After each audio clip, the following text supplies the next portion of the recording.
관람객 여러분 안녕하세요. 배우 유해진입니다. 오늘은 이건희 컬렉션 특별전의 가이드를 맡아 여러분과 만나게 됐습니다. 이번 이건희 컬렉션의 기증은 미술사적인 규모와 가치로 볼 때 세기의 기증이라고 불릴 정도로 큰 의의를 가지는데요. 이번 전시에서는 이건희 전 삼성 회장의 유족들이 국립현대미술관에 기증한 1488점 가운데 한국 근현대 작품을 중심으로 50여 점의 대표 작품을 선정했습니다. 한국인들이 가장 사랑하는 작가들의 주요 명작들 위주로 선정된 건데요. 이번 전시는 총 3개의 주제로 구성됩니다. 수용과 변화, 개성의 발현, 정착과 모색이라는 주제 아래 한국 미술의 변화와 발전, 새로운 모색과 실험을 만나보실 수 있습니다. 그럼 지금부터 함께 전시 감상을 시작해 볼까요?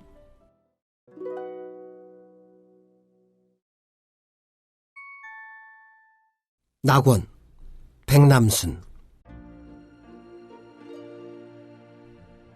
백남순은 나혜석과 함께 우리나라 1세대 여성 화가의 대표주자였습니다. 하지만 해방 이전에 제작된 백남순의 작품 가운데 지금까지 남아있는 것은 지금 보시는 그림 단 한 점뿐입니다. 대체 어떤 사연이 있었던 걸까요? 부유한 집안에서 태어난 백남순은 도쿄 여자미술학교를 다니던 1928년 단신으로 프랑스 유학길에 올라 본격적으로 서양 미술을 공부하는데요. 활발하게 작품 활동을 하던 중 동료화가 이명년을 만나 1930년 결혼을 하게 됩니다. 이후 남편과 함께 귀국해 평안북도 정주에서 활동하던 이중섭을 만나 그의 첫 번째 스승이 되기도 하죠. 낙원은 바로 이 시기에 그려진 작품입니다. 캔버스 천을 바탕으로 하되 전통의 병풍 형식을 취한 이색적인 작품이죠. 현실 세계에 존재할 것 같지 않은 높은 산들이 저 멀리까지 펼쳐져 있고 화면 곳곳에는 바다와 강, 계곡이 넘실댑니다. 풍요로운 자연을 배경으로 여러 형태의 집들이 조화롭게 배치된 가운데 사람들은 각자의 소임에 충실한 듯 평화롭게 노동에 열중하고 있습니다. 이런 낙원, 즉 이상향에 대한 동경은 동서양을 막론한 인간의 오랜 주제인데요. 동양의 무릉도원과 서양의 이상향인 아르카디아 전통을 결합한 이 독특한 풍경화 속에는 동서양의 전통을 융합하고자 했던 백남순의 고민이 담겨 있습니다. 이 풍경화를 백남순은 당시 완도에 살고 있던 친구 민영순에게 결혼 선물로 보냈다고 하는데요. 이후 한국전쟁이 터지면서 화가는 모든 작품을 정주에 남겨두고 서울로 피난을 내려오게 됩니다. 결국 완도로 보냈던 낙원만이 전쟁을 피해 살아남을 수 있었던 거죠. 이 작품은 1981년 민영순이 공개하면서 세상에 알려지게 됐는데요. 해방 이전에 그려진 백남순의 작품 가운데 유일하게 남아있는 그림이라는 점에서 무척이나 각별한 역사적 의미를 지닙니다.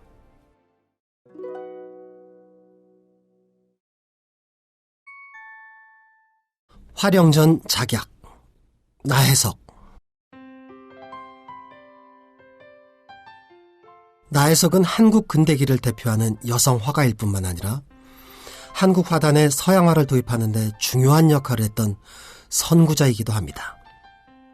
또한 소설가이자 문인으로서 여권 신장에 앞장섰던 인물이죠. 하지만 그녀의 삶은 순탄치 않았습니다.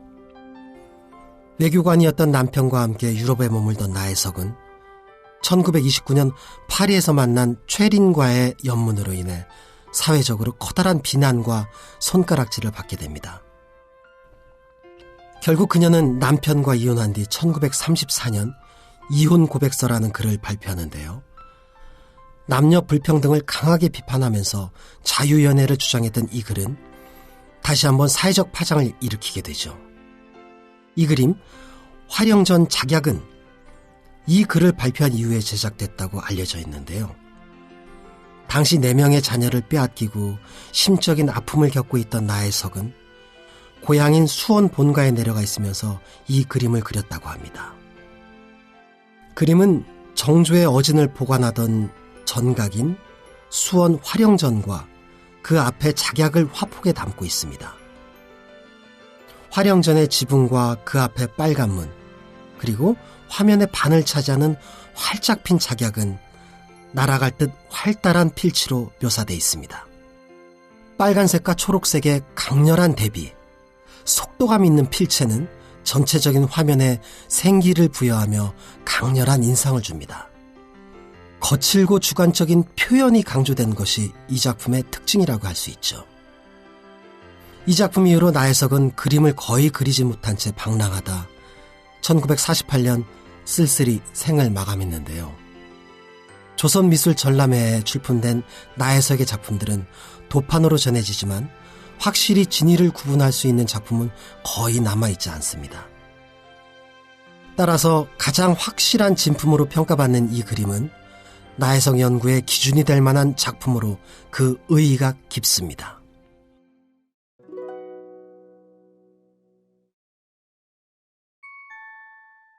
김영절지, 이도영.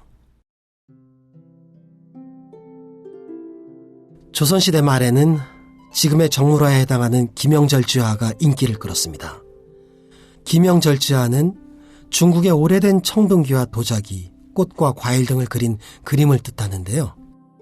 그림 속의 기물들은 부귀와 장수 같은 길상적인 의미를 지니고 있죠. 부유하고 학식 있는 문인의 고상한 분위기를 담고 있었기 때문에 이런 김영절지화는 다양한 계층에서 폭넓게 감상됐다고 하는데요. 20세기 초에 이르면 서양 정물화의 영향을 받으면서 새로운 변화를 맞이하게 됩니다. 그 변화를 선도한 화가가 바로 관제 이도영입니다. 이도영의 김영도에는 다리가 긴 서탁과 그 위에 놓인 책을 중심으로 꽃과 그릇, 과일 등이 그려져 있습니다. 이 그림의 구성과 형식은 조선말 김영절지도의 특징을 그대로 따르고 있는 듯 보입니다. 하지만 기존의 그림들과는 달리 이도영은 오른쪽에서 들어오는 빛을 의식해 기물들의 음영을 표현했습니다. 또한 중국의 청동기나 도자기 대신 우리나라의 고대 토기를 그려 넣었죠. 그 결과 기존의 관념적이고 장식적인 김영절지도와는 달리 사실성과 민족성이 강조된 새로운 특징이 화면 속에 드러나게 됩니다. 중국적이고 복고적인 전통 회화에서 탈피해 한국적이고 근대적인 표현을 모색한 회화라는 점에서 주목되는 작품입니다.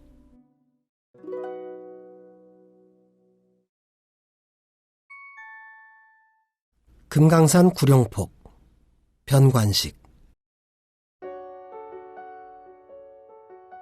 이 그림은 변관식이 최전성기 시절 그린 걸작 가운데 하나입니다.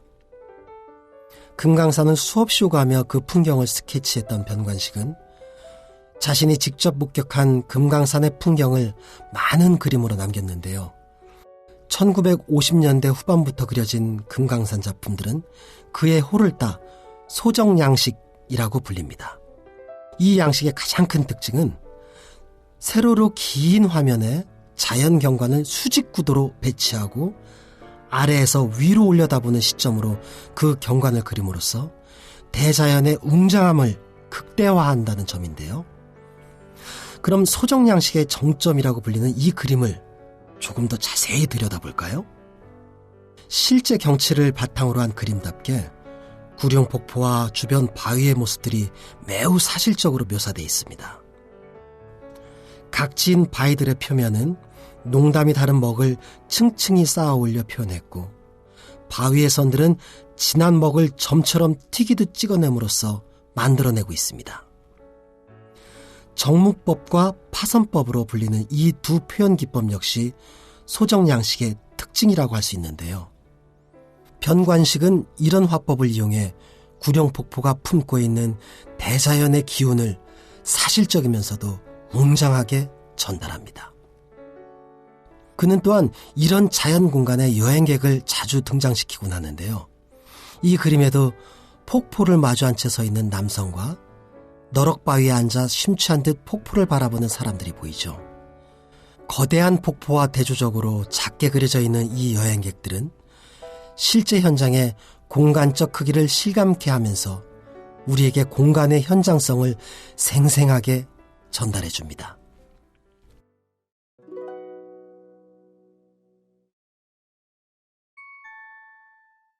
여인 박내현. 우향 박내현은 한국 근대미술을 대표하는 여성 화가인데요. 1942년에 그려진 이 그림은 박내현이 일본 도쿄의 여자미술 전문학교에 다니고 있던 당시 그린 것입니다.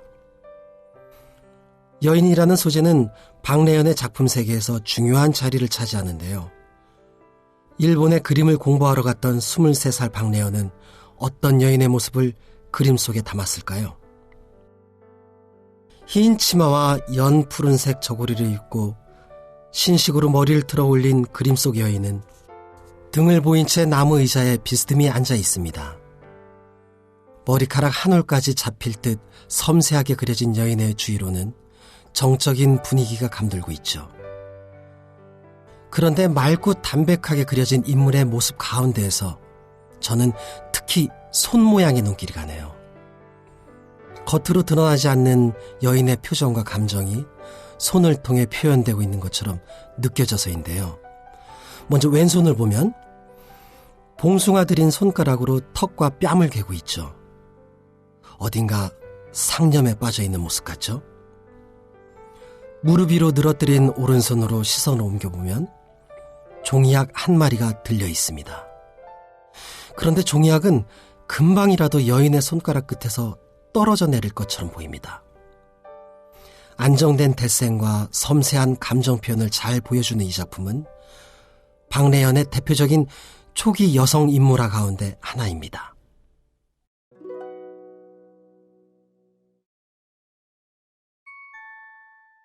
북한산 이대원. 푸른 하늘을 배경으로 북한산 봉우리가 웅장하게 솟아 있습니다. 그 밑으로 북한산의 산맥이 겹겹이 어우러져 있죠. 과감하면서도 단순한 붓질로 표현된 산맥의 능선 아래로는 짙은 색채들이 강렬한 대비를 이루고 있습니다. 붉은색과 푸른색의 간략한 붓터치로 표현된 나무와 꽃은 향토적인 동시에 무척이나 이국적인 느낌을 풍기고 있고, 겹겹이 어우러진 산맥의 과감한 구도는 웅장함을 자아내고 있습니다. 이 그림은 이대원이 경성고보 재학 시절 제작한 작품인데요. 그는 고등학교 재학 당시 조선미술전람회 출품에 2년 연속 입상을 할 정도로 일찍부터 미술의 재능을 보였습니다. 하지만 집안의 반대로 인해 미대 진학을 포기하고 경성제대 법문학부에 입학하게 되죠. 법학을 전공한 그에게는 누구나 부러워할 탄탄대로의 출세길이 펼쳐져 있었지만 미술에 대한 꿈을 버리지 못한 이대원은 결국 꾸준한 작품 활동을 이어가며 화가의 길을 걷게 됩니다. 뿐만 아니라 우리나라 최초의 상업화랑이었던 반도화랑의 경영자로도 유명세를 떨치게 되죠. 이 그림은 이대원의 초기 화풍을 연구할 수 있는 중요한 작품으로 평가받고 있습니다.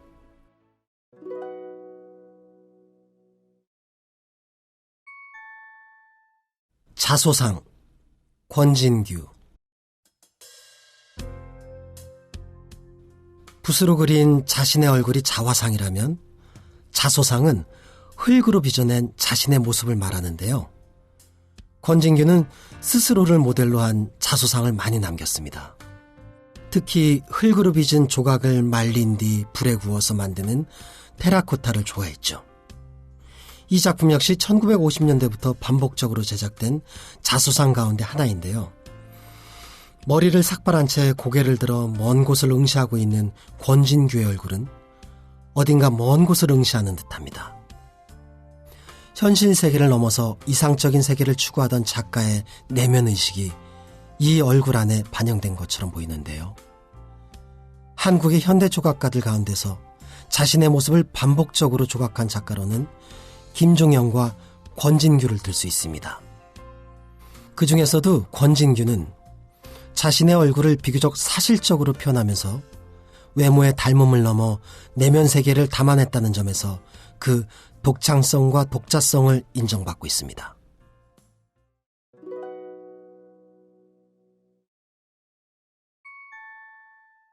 절구질하는 여인, 박수근. 박수근은 18살 되던 해 봄이 오다라는 제목의 수채화로 조선미술전람회에서 첫 입선을 합니다.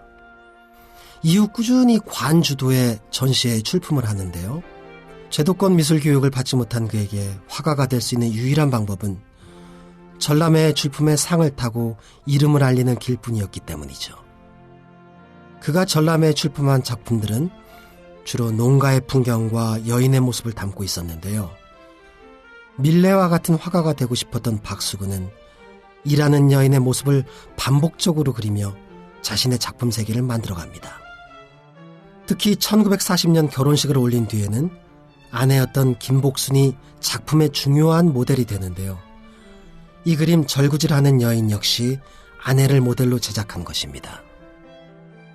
아기를 업은 채 절구질을 하는 고단한 여인의 생활을 보여주는 이 작품은 마치 화강암 위에 그린 것 같은 박수근 특유의 색감과 질감을 완성도 있게 구사하고 있습니다. 인물의 이목구비와 손동작 등에서도 개성적이고 구체적인 묘사가 엿보입니다.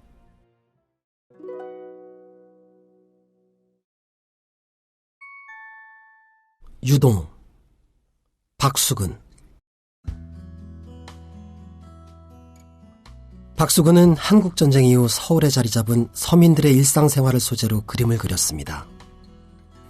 자신이 살았던 동네의 풍경, 길가에서 노는 아이들과 시장을 오가는 여인들, 휴식을 취하는 노인들의 모습, 시장과 노점의 풍경 등은 그가 즐겨 그렸던 소재입니다. 특히 아이를 업고 있는 소녀와 쪼그리고 앉아 노는 아이들의 모습은 박수근의 여러 작품에서 자주 발견되는데요.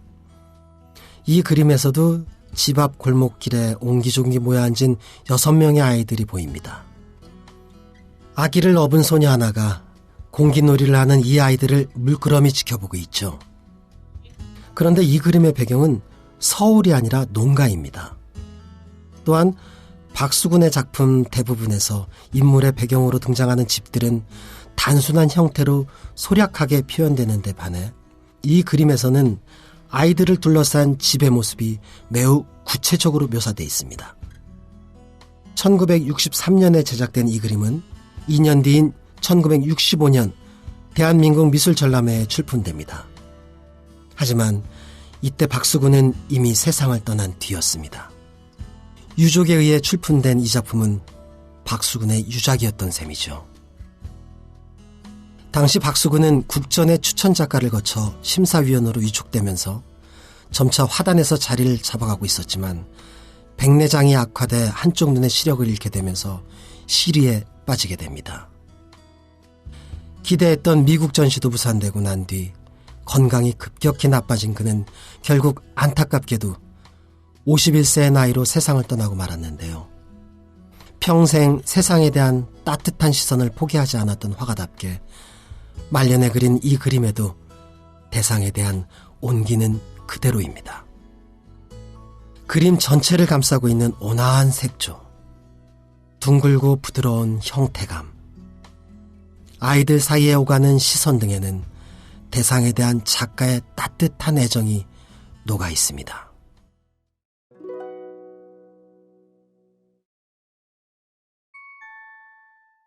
여인들과 항아리, 김환기.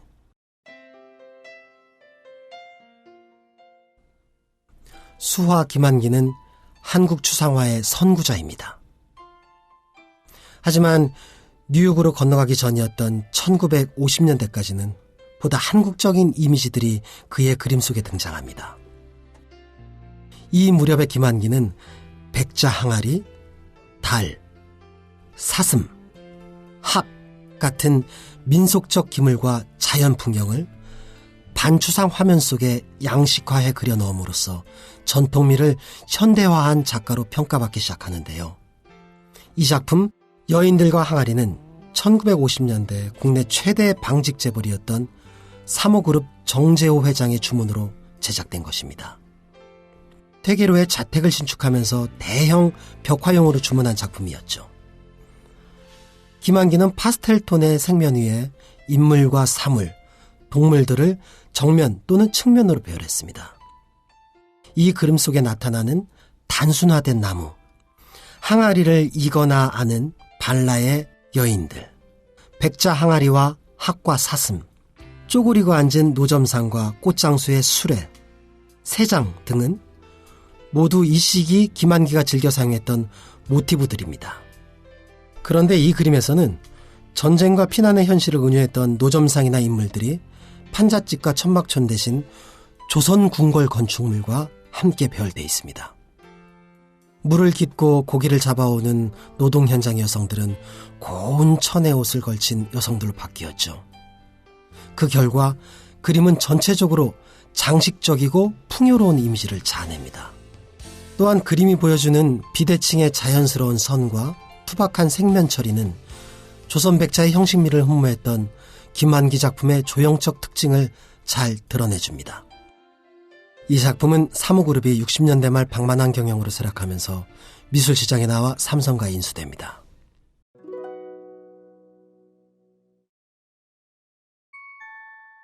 나룻배, 장욱진.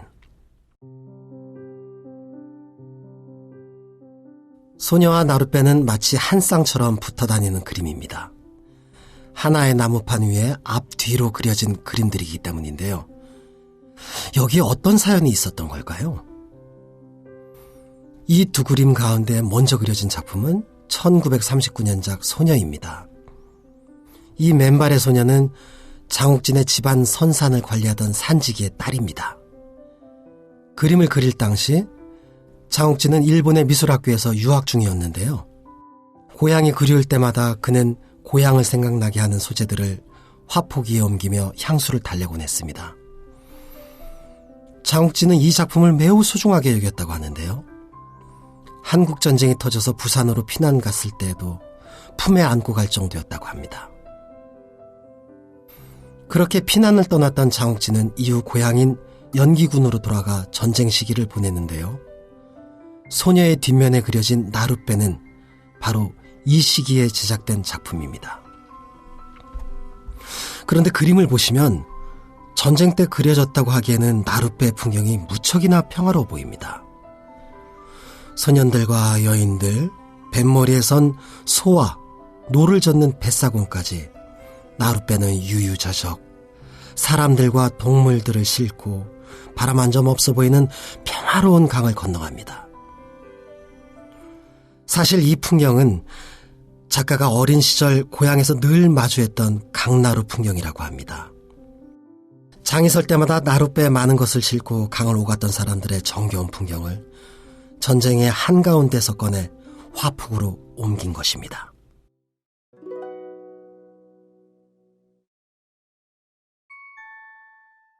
가을 축제, 남관.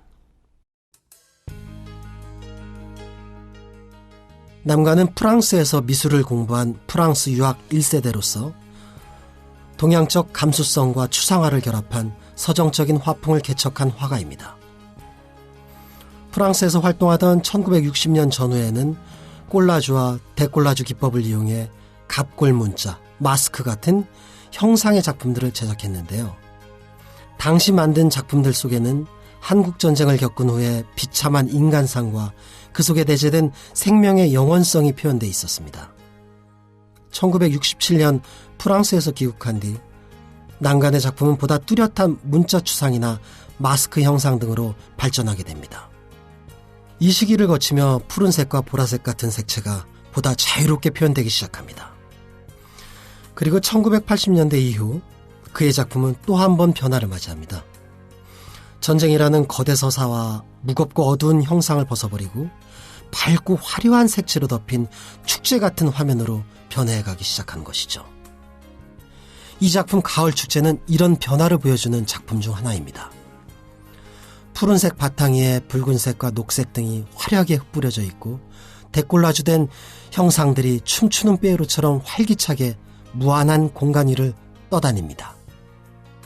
남관의 창작세계 50년을 압축하고 있는 이 작품은 감각적이고 유의적인 모더니스트로서 그의 면모를 잘 보여주고 있습니다.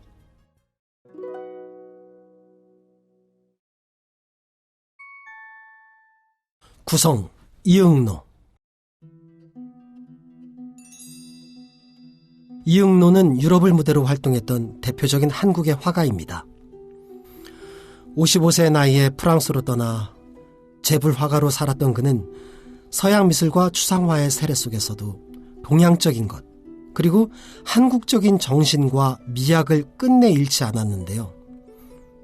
특히 60, 70년대에 추구한 문자 추상에서는 글씨와 그림이 한 몸이라는 동양 정신을 서양화의 화법 속에서 풀어내고 있습니다.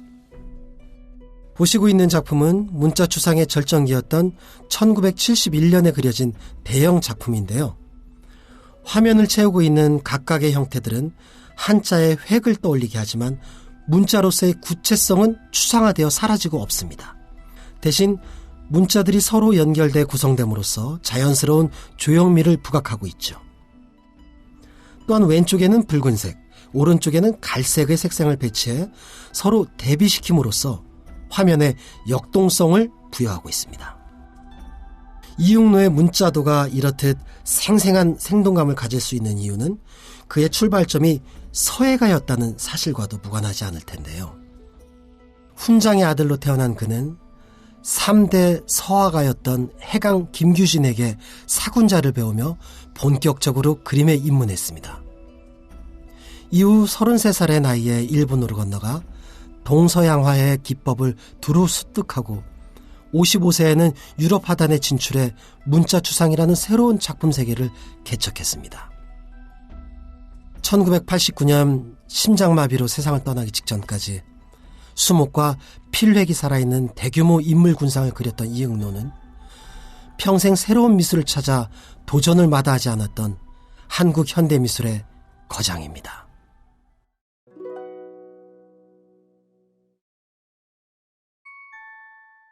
노란 산책길, 천경자. 꽃과 여인을 주된 소재로 삼아 여인의 꿈과 한, 낭만을 그렸던 천경자는 덕분에 꽃과 여인의 화가라고 불립니다. 이런 그녀의 작품 세계는 화려한 슬픔, 비타협적인 고고함 등으로 묘사되곤 하는데요. 천경자의 그림이 가진 무게감과 특유의 몽환적인 느낌은 그녀가 색채를 다루는 방식과도 관련돼 있습니다. 천경자는 전통 안료인 분체와 석체를 이용해서 화선지 위에 색을 칠한 다음 마르면 다시 그 위에 덧칠하는 과정을 몇 번이고 반복했다고 합니다. 그렇게 반복적으로 색을 쌓고 지우는 과정을 통해 밑에서부터 은은하게 우러나오는 깊이 있고 몽환적인 색채를 만들어낸 것이죠. 1970년대 자신만의 매혹적인 여인상을 확립한 천경자는 1980년대까지 유럽과 중남미, 인도와 아프리카 등 세계 각지를 여행하며 이국적인 색감과 민속적이고 사실적인 풍경 묘사를 익히게 되는데요. 이 작품 노란 산책길은 천경자가 80년대 초부터 선보인 서정적 풍경이 담긴 여인상을 보여줍니다. 그림을 보시면 꽃을 든 여인이 길게 늘어진 수양버들 가지 아래 서 있습니다. 발치에는 노란 꽃들이 피어있고 같이 산책 나온 듯한 흰 개가 그 꽃 속에 앉아 여인을 돌아보고 있죠. 이 여인상의 모델은 천경자의 큰 며느리였다고 하는데요.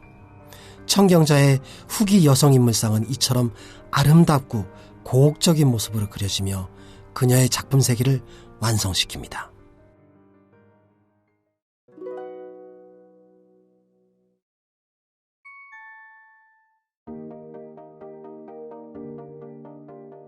이번 이건희 컬렉션의 기증은 국립현대미술관 소장품의 질과 양을 비약적으로 도약시켰을 뿐만 아니라 근현대미술을 아우르는 귀중한 작품들을 국민들이 함께 감상할 수 있게 만들어주었다는 점에서도 의의가 큰데요. 앞으로도 국립현대미술관은 관람객 여러분들이 지속적으로 이건희 컬렉션을 감상할 수 있는 장을 마련해 보려고 합니다. 앞으로 이어질 다음 전시 때 다시 만나뵐 수 있길 바라면서 저는 여기서 인사드리겠습니다. 지금까지 배우 유해진이었습니다. 함께해 주셔서 감사합니다.